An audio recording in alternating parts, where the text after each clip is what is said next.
Marketing Besties Sell. Today with me, I have Tiffanie Kellog, and she is an expert at helping you with network marketing. She's going to show you how to have referrals coming consistently into your business so that you can run on autopilot and have much more fun. All right, Tiffanie, I'm so excited to have you here. How are you doing? Oh, I'm so honored to be able to join you here today, to have this conversation with you. Well, I'm excited. I'm always excited to kind of dig in and do a little bit of industry tea. Of course, I brought my tea with me. I'm ready to go. Okay. I've got my tea with me as well. Yes. Okay. So let's get started. Okay. So tell us your story. Where did it all start? So I didn't realize that I was even going to own my own business or be an entrepreneur. Me either. Yeah, I was like, I had no idea this was in the future for me. I actually originally went to college. I wanted to do genetic researching, genetic engineer, that kind of stuff. But once I figured out what it took to really be in that field, the years in school, the debt to go into, the politics of everything that's going on, like, you know what? No. Business sounds like a great major for me. So I switched my major and I got into business. Got out of college, had that first great job. It was like, ooh, paid vacation and matching 401ks, all the fancy, like, here's my career things were going on. And then it was like, in March of 2003, two things happened that dramatically impacted me being here today. The first, my job, the board of directors got together, did some restructuring, and guess who's no longer part of the organization? Me. They very nicely said, you want a severance package or a demotion?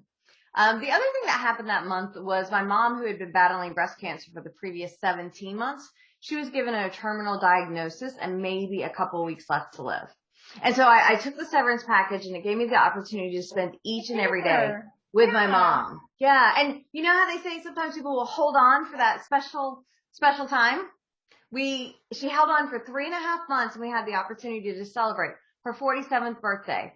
We had this huge bash. All of her friends, family was there. The next morning we got up, had breakfast. She went back to take a nap and never woke up. At least it was beautiful. Like, she was able to do that and spend that time with you guys. That's amazing. That's an amazing story. Yeah. And so it just made me realize I want to have that flexibility and freedom. Because if I was 9 to 5, would I have been able to do that? So right. Yeah, you would have had to take FMLA. It probably would have been unpaid leave. Right. It's even if they would have approved the FMLA, right? So yeah, there's a lot of red tape around that. So that's absolutely true. It was like the universe works in a way sometimes with the design, and I think having that time was definitely worth everything and much better than having a job. No, I agree, right? And then having to worry about going back and what's gonna happen there, and so that's amazing. So, what do you feel like has been your biggest challenge as a woman in business? So I got into business for myself for the very first time in 2003, which would have made me 24. And I was blessed with my family genes, and I looked a little bit young. I remember I would go to, I owned a promotional product. At 24, though, you are young. At 24, I was young, but I would go to the store to buy, the air that you use to dust your computers off. Mm-hmm. So I needed some of that for one of my computers. I went to the store. They wouldn't sell it to me because I didn't have an ID to prove I was 18. This is when I was 26. This is when I was 26. People are doing things with this stuff that they're not supposed to do, and then okay. Yeah, you apparently can get high on it, and I'm like, I didn't even know. But I'm like, so not only am I young, I look like I'm a teenager almost, and so it was a real struggle sometimes. And especially the area that I lived in, it was interesting. There was 2 chambers that I got involved in. One was much newer, and I spent more time with them. The other one was an old boys club, and so here I am networking with the old boys club that's been around for ages. And they liked me, don't get me wrong. They're like, oh yeah, cute little blonde. But they had no respect for me as a business entrepreneur. Absolutely not. Yeah, absolutely not. And part of it was just me realizing I don't want them to be my clients or be in my realm anyway. So it wasn't like I had to prove myself. It's like, I don't think I want to be around y'all. You actually just struck on something that is so important. So I'm gonna have a side note moment with you. Okay, can we call it? I like to call it a Tiffany tangent. Oh, I love it. Okay, so basically what I tell people, especially since I talk about client avatars so much, I tell people to pick somebody that they have the most joy in serving, right? Because that way you come to work every day and you don't feel like necessarily like you're working, right? Yeah. And what you said really, really is something I just finished having a session with a client over, because she has a hard time not like just niching down. You know, some people just have that issue feeling like they're leaving money on the table when really it's the reverse, right? So, she was just in a meeting with a group of guys that she was possibly going to be working with. And she said that one of them said that, hey, sometimes you're going to have to make sacrifices in what you believe in order to be able to be in any of these rooms. And it's like, you're right. So if you want to serve everybody, you're always going to have to be able to bend, and you're always going to have to be able to basically take things and be almost disrespected at times, right? Or because I know what you said earlier with having to be in those old boy clubs, like in those rooms. I had some time where I was a CEO at a construction company. And I'm telling you, if there's an old boys club out there, that's an old boys club, right? And I can't tell you how many tables I sat at where it was like, well, how old are you? Right? Like how long have you been, like so many questions that it was just like so outside of the actual point of, am I qualified to do this job? And the answer is yes. So I tell people all the time to pick somebody who you have the most passion about helping. Like, who is it that their success is your success? And every time they have a win, you're ready to celebrate with them, and you can talk to them like they're one of your friends or something like that. That's kind of where I feel most comfortable, and that's why I chose women consultants and coaches as my niche, because I really love the fact that I can go into these sessions and I can be like, hey girl, like, how are you doing? Like, what's going on? And then if she's not following through on her session, I can be like, sis. We need to have a talk here. We've talked about this. Like, let's go. So I love that. And I love the fact that I can talk to them straight and I can have those moments. So that is a really, really important part of business. And I just really want to stress that while you say that. So thank you for that. I really appreciate it. So what would you say is your area of genius? So I love helping people get more referrals for their business. So it's typically the business owner or the commission sales agent type. And the goal of referrals is, yes, we want to have that business. And I think referrals can help us be the key to having more money, more time, and more fun. I don't think it should be all work and no play.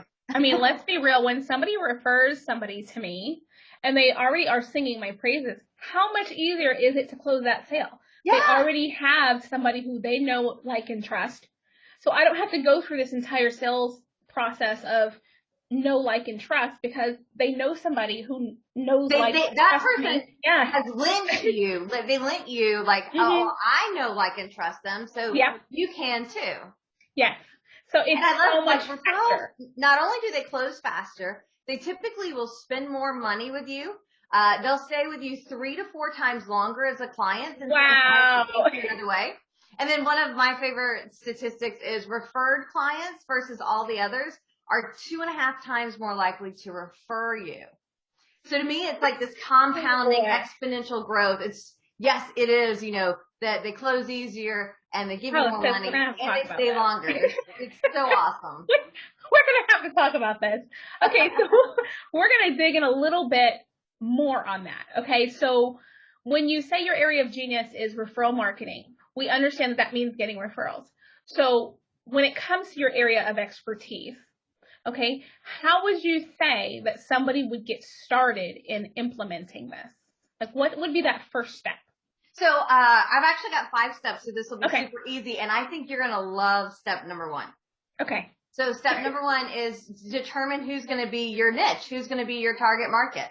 Awesome. Yes. It's so important.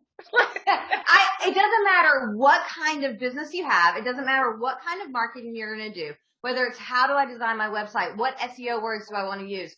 Who do I want to get referrals from? Like, number 1, it all starts with who is going to be that avatar, that ideal client. Oh, I love that. Because you know what? I've even had people who didn't necessarily, they couldn't afford my services at that particular time, but they got to know, like, and trust me. And they've put me like somewhere in their Rolodex so that when they can afford me, they're going to come to me, right? And it's happened a million times. Yes. But in that meantime, how many times have they referred people to me? Right? How many times have they said, oh, you need somebody like that? Great. Here's somebody, like, here's that person for you.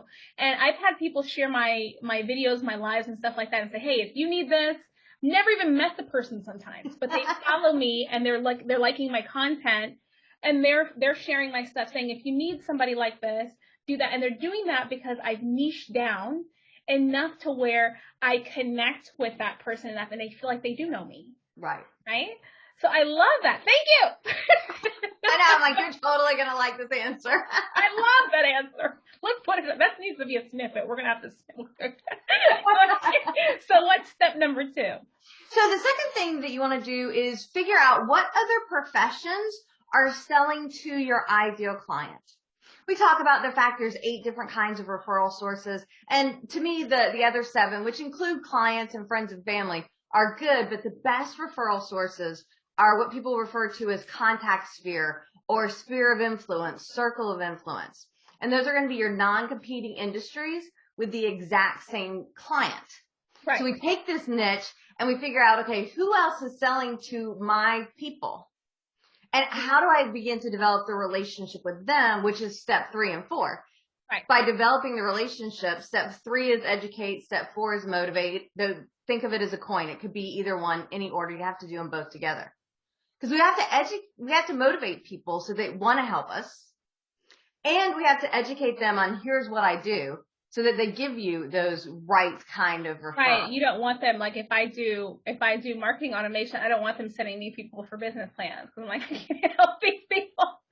I can't help these people. Nobody looks good. Nobody looks good in that situation. Right. It's like, oh, they sent me to the wrong person. Oh, you don't do this. So yeah, education. If your referral sources are motivated, but they're not educated, we like to say it's ignorance on fire. Right. So it's like all this craziness and nothing good is working out. So that's why, yes, we want to get them motivated and teach them about what we do. That's neat. Okay. So how would you say that we should motivate people to send us referrals?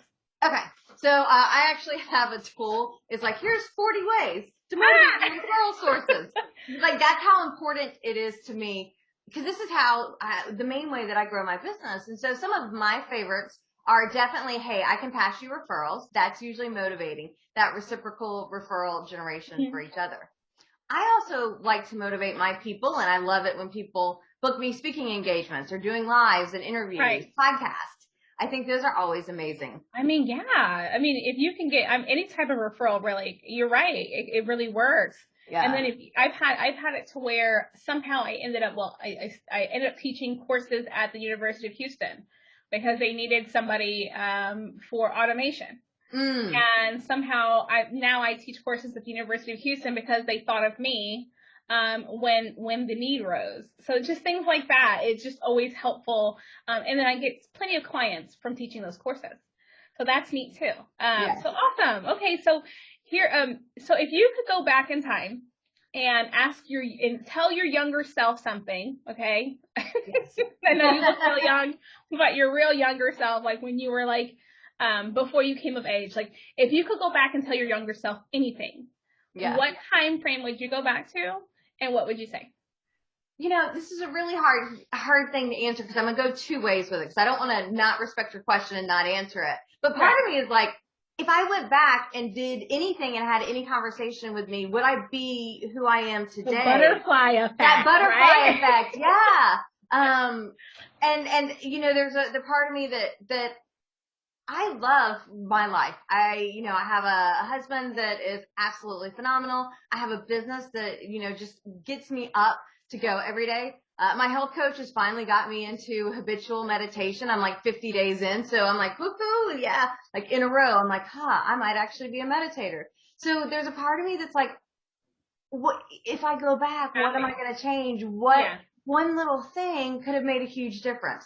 Right. Now, so I'll give you that answer, but I do want to answer the question. If you could change everything and still have the perfect outcome. I would probably, go back to when I started, working when I'm semi an adult, 16, 18, and say, these are the stocks to buy and these are the time to sell. I feel like that's the same question, the same answer my husband would give. Well, it's interesting. I'm reading a book and it talks about I didn't realize this, but a lot of people have the stigma of rich is bad. But I'm like, if I had millions or billions, what could I do for the world? Right. As it is. What could you do for causes? Yeah. Right. Yeah. I've got my little baby charities that I love to do things for. We've raised $200,000 over the past 10 years to help fight against cancer, because that's what I lost my mom from. But if I could have billions, how much more? And like little things, little projects, doesn't even have to be massive, but how much more of an impact could I have if we had the revenue to make it happen? And I think sometimes that's kind of what I feel like I do. I have a client who has, happy with life, but really wanted that fourth kid, needed to get it in a situation to where they could do it responsibly. And the baby was born last year, and they're just like super excited because we were able to create that for people. And so sometimes people are like, oh, it's not all about the money. And I'm like, no, it's not. But sometimes it's about what we can do. What can we do with that money? What can we contribute to humanity, right? I love that. Okay, so what advice would you give to women out there that are just getting started? Okay, so the secret to success without hard work is still a secret. It is going to take work. There's very rarely this get rich quick scheme, just like there's not the magic diet pill that'll get you there. It's going to take some work and energy. However, that doesn't mean that there's not a smarter way to do it. So I wish I had found more and better mentors. Like, I look back at my first 2, 3, 4 years in business. I'm like, how in the world did I stay in business? Right. Like, I have no idea. Like, I have a business degree, but they don't teach you how to do this entrepreneurial thing. No, and I had run businesses before and still didn't understand how to build it from scratch. Oh, it's so different. It was funny. I was watching Shark Tank the other day, and they were actually talking about you can't run a, $1 million business the way you run a $500 million business. It's just not the same. And I'm like, yeah. So it is different. So find mentors, find people that know their stuff. I will say something that you have an advantage of if you're getting started right now that I did not, is this thing called the internet. I mean, we had the internet back then in 2003, but I think I got into Facebook in 2008. And so there wasn't these groups that you could go and ask questions. YouTube might have been out back then, but I don't know. We can't go, subscribe to your channel and watch. I think YouTube was like for tutorials for like hair or like makeup, and that's mostly what it like was around. And then it started to become a little bit more oriented in different parts of life and business. And you're right with the fact that the internet is just this huge thing of information. But what I've noticed from a lot of my own clients is they just don't know what they don't know. Right. Don't know what questions to ask. So what you said first is just leaning on the understanding of experts who have gone through it and who have helped other people through these processes. I honestly, if I could go back and do anything differently, I really feel like I would hire one person at least to help me through understanding how to focus, how to lay the foundation of my business. Gotcha. Right? Just understanding how to lay that foundation and get through that first starting point. Because I swear to you, once I niched down and I understood the foundation of my business, I literally 10x'd my income. Yes. Okay. My second year in business, I think I maybe made $30,000 the whole year. The whole year. And I was just struggling. I was working so hard. I was making so much less than I was making in corporate America. I couldn't understand what the problem was. And then I started taking all these courses. And through trial and error, still losing a whole bunch of money and a whole bunch of time, I could have been doing this in year one. Had I just hired a coach, I probably would have saved so much money and then the lost income of trying to do it myself. Right? Yes. Because I 10x'd it once I started doing it correctly because I finally laid the foundation. So that's why I sit and I preach it so much. Listen, we have to lay the foundation. Start with who you serve. 100%. So give us the tea on your industry. So what is the inside track that most women don't know about referral marketing? So I will say this, it is a very male dominated arena. And it's more old. No, I don't want to call them old school. They're amazing gentlemen. But it is a little bit more old school. And when people think about referrals, they do think about this idea of, let me go hang out with the people. And I think there's so much more to networking and building those referral relationships. But to me, the secret is not about the masses. The secret's about how do I find 4, 6, or 8 people that can refer me all day, every day. Right, your cheerleaders. Yes. Who's my buddy Gina Carr likes to say, who's your tribe? Who are those people that just support you? And for the ladies, if you're trying to be it, I always say be yourself. Who are you? We're here on Zoom. It is what it is as we're, recording this. If we were in person, well, I mean, on the podcast you wouldn't, but you would see my fun, colorful socks. Like that's my brand. That's my thing. It's a very interesting look when you see me in public.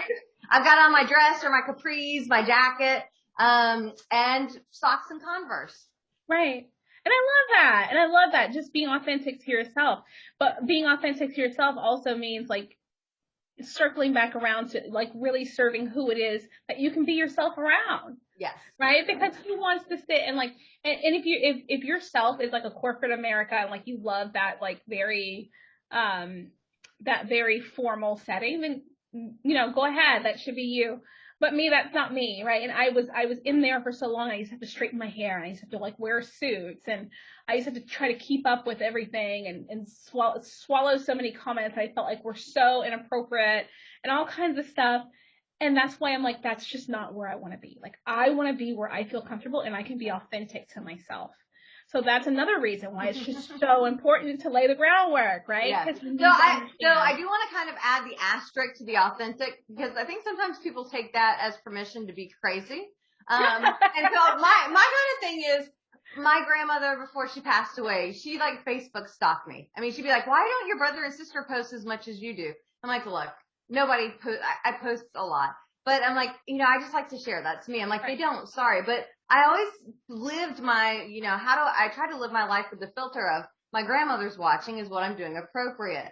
So I think sometimes people think authentic means be me raw. That's not what I'm saying. Like don't come with rollers in your hair, right? Right. Not that much of you do we want to see, but we mean like your personality shining through, right, yeah. And being like, I think when I feel most comfortable, that's when my genius can really shine, because I can speak very freely versus feeling like, okay, is this okay to say, like, or is it going to like offend somebody? Because I know my sister, for instance, is like so smart. She is an HR person. She's certified. She's got a master's degree in HR, all these things. But when she goes into corporate America, she doesn't necessarily always speak up in those moments where it's like, I don't know how they'll take this. So it's like, but you know your stuff, right? You know your stuff, and this is your moment to show them that you know your stuff. But you have to reserve because of people's personalities or people's biases or this or that or people's egos or things like that. But I mean, if you shine in those moments, if you know how to navigate those best, then that is your particular avatar or whatever. But if you don't, I just feel like that shouldn't be where you place yourself. Don't place yourself in situations where you're uncomfortable every day. Right? Like, that's just draining. You're not going to be happy. Yeah. So, okay. I have to say, I'm excited to be alive at this point in history, because it's only been in recent years or centuries or decades, I don't know exactly, that people actually get to do what they enjoy doing. Versus I just have to do this so I can eat, so I can put a roof over my head. So I think we're lucky to have some freedoms of what do we want to create. Right. What do we want to create, and how do we bring value to the community so that they don't mind paying what we're worth?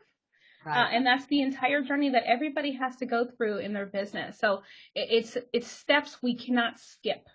We cannot skip these steps, or else you're going to end up like me. Taking the scenic route. Just a few extra steps along the way. So many extra steps along the way. You're going to lose so much money. Trust me. Skip all that and just get to the part where you actually enjoy what you're doing. and you're a genius, and your genius just shines through. Right. So awesome. So you said you have a tool that helps. Now, where can our audience find you so that they can get these tools that you have and these resources that you have to help people with referral marketing? So one of the beautiful things about my name, which is Tiffanie Kellogg, Tiffanie, Kellogg, Kellog, is I'm the one that comes up on social. I'm the one, Awesome. TiffanyKellogg.com. If you put Tiffanie Kellogg in Google, the way it's spelled, actually works to my advantage. And I'm usually pretty easy to find. I am active on Facebook, LinkedIn. I'm occasionally, weekly on Instagram, and TikTok once in a blue moon. Are you dancing on TikTok, or are these serious? No. What I usually do, and this is so cheating, this isn't what you're supposed to do, but I will either if I've done a YouTube short, I'll download the video and then upload it to TikTok, or occasionally That's repurposing. That's just smart. Yes, repurposing. Or I might have a picture or a video of my dog she likes to rub her belly across the floor. It's this really weird dancey kind of thing. So sometimes if the music's on right, which it was the other day, I'll record it and post that to TikTok. I'm not yet committed TikTok to work our pleasure. Hasn't gone viral yet. Hasn't gone. Well, if it had, I don't know about it because I haven't opened it in a month. You might be famous and you don't even know your dog might be famous and you don't even know. Okay. Yeah, well, see, here's the thing. My avatar doesn't spend as much time on TikTok as they do on Facebook. That's a good point too. Basically, focusing your efforts and your time on who your avatar is. So it's really, really hard to market something if you don't know who you're marketing to, huh? Because you're going to have a lot of extra time and energy put into platforms that are not going to be fruitful for you. Right, yeah. Okay, cool. Do you have any current promotions or freebies that we should know about? Yeah, so I typically run 2 to 4 5-day referral challenges a year. And so maybe about once a quarter. And we have freebie options and then we have paid options for how you want to watch it. But we always have that going on. And they can pop on bit.ly, so nice, easy shortcut online. So bit.ly/TK referrals is our easy way to get the 5-day referral challenge. Oh, awesome. I love that. So what is a referral challenge and how to, what would they expect? So the referral challenge, essentially we get together for 30 minutes a day, and I cram as much about referrals into that 30 minutes to give them ideas on how to generate referrals for their business. Oh, I love that. Yeah, and getting them started. Yeah, Corolla did the program last year, and she was averaging 1 to 2 referrals a month. And within 48 hours of us starting, so it was Monday, on Wednesday, she let me know she had gotten 2 new clients thanks to the activity we did on Monday. So I'm all about how do we easily do stuff. Too many programs are here's the 17 steps, and you can't move on to 1Z until you're done with 1Y. And it's this massive, I feel like what I overwhelming. Do is more here's your smorgasbord. Here's this sushi buffet. You get to pick what you want. You're not going to eat it all because that would make you sick. But pick what you want, use what you want, and you will generate some results. Now, if you do everything, you'll generate massive results. No, that's so exciting. So it's bit.ly/TK referrals. Yes. Okay, awesome. Well, thank you so much for joining us today, Tiffanie. This was super, super fun. And thank you for all the tidbits in the industry tea. Anything else you want our audience to know? So for those that keep track, because I know I mentioned the 5 steps to referral success and I gave you 4. The 5th one is to ask for referrals. And if you want to know the way to ask for referrals without getting a no, you can pop over on YouTube, like we were talking about, just put in Tiffanie Kellogg, ask for referrals, and it'll pull up, here's how to ask for referrals. That way you don't feel like we didn't give you number 5. And Tiffanie is spelled Tiffanie. So it's really super cute with the IE at the end.